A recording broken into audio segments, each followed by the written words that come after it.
से बड़ी खबर आरटीई पर सरकार बेहद सख्त है। डीपीआई ने डीईओ को एक पत्र भेजा है। प्राइवेट स्कूलों की रिपोर्ट मांगी गई है। एडमिशन देने वालों की एक लिस्ट बनेगी। असहयोग करने वालों पर गाज गिरेगी। एडमिशन नहीं तो फिर भुगतान भी नहीं। सरकार बनाम स्कूल में टकराव अब बढ़ चुका है। लॉटरी के बाद दाखिले पर पेंच फंसा हुआ है। तो प्राइवेट स्कूलों पर शिकंजा लगातार कस रही सरकार। आरटीई पर आर पार की जंग। जो असहयोग करेगा उसके खिलाफ एक्शन लिया जाएगा, यानी कि गाज गिरेगी, क्योंकि एडमिशन देना ही होगा। एडमिशन नहीं तो फिर भुगतान नहीं होगा। और चलिए ज्यादा जानकारी के लिए बात करेंगे। हमारे साथ हमारे सहयोगी संवाददाता अनंत शर्मा जुड़ गए हैं। अनंत, भुगतान नहीं तो फिर कार्रवाई होगी, और भुगतान तब नहीं होगा अगर एडमिशन नहीं दिया जाता। तो ये जो पेंच फंसा हुआ है, दोनों तरफ से कोई झुकने को तैयार नहीं। क्या सरकार मजबूती के साथ इसको कंट्रोल में करने की कोशिश कर रही है, और फिर स्कूल जो प्रबंधन है, प्राइवेट स्कूल वाले, वो क्या करने जा रहे हैं?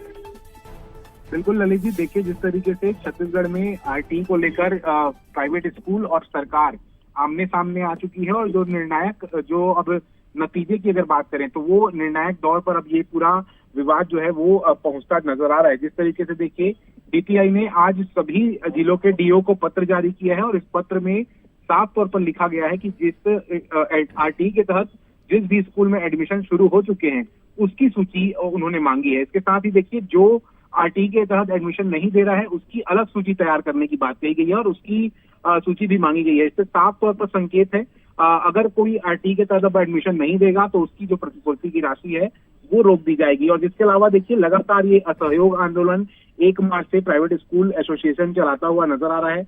जिस तरीके से अलग अलग तरीके से उन्होंने अपना विरोध प्रदर्शित किया।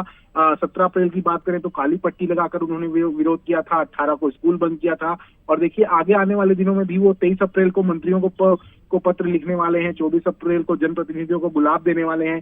तो लगातार देखिए विरोध चल रहा है, लेकिन विरोध के बीच एक डीपीआई ने एक बड़ा दांव खेला है और डीओ को निर्देश दे दिया है। और साफ तौर पर देखिए आरटीई एडमिशन और भुगतान पर जो टकराव है वो और अब इससे गहराता हुआ नजर आ रहा है, लेकिन निर्णायक दौर पर भी अब ये जाता हुआ नजर आ रहा है। अब देखना होगा इस बीच क्या फैसला निकल कर आता है। जब सूची जिस तरीके से डीपीआई को मिल जाएगी उसके बाद इस पर सरकार क्या फैसला लेगी, ये देखने वाली बात होगी। लेकिन इस बीच सबसे जरूरी बात मैं कहूँ तो पालक और जितने जो स्कूली छात्र हैं वो काफी परेशान होते नजर आ रहे हैं। बिल्कुल निश्चित ही इन सब के बीच में अगर पिस रहे हैं तो पालक हैं, स्कूली छात्र हैं, क्योंकि स्कूल में एडमिशन करवा चुके हैं, जिनका नहीं हुए उनके लिए बड़ी दिक्कतों का सामना हो रहा है। हालांकि ये देखने वाली बात होगी कि अगर जो सहयोग नहीं करता तो उनके खिलाफ कितनी बड़ी कार्रवाई की जाती है। बहरहाल बहुत बहुत शुक्रिया आपका इस पूरी जानकारी के लिए। बातचीत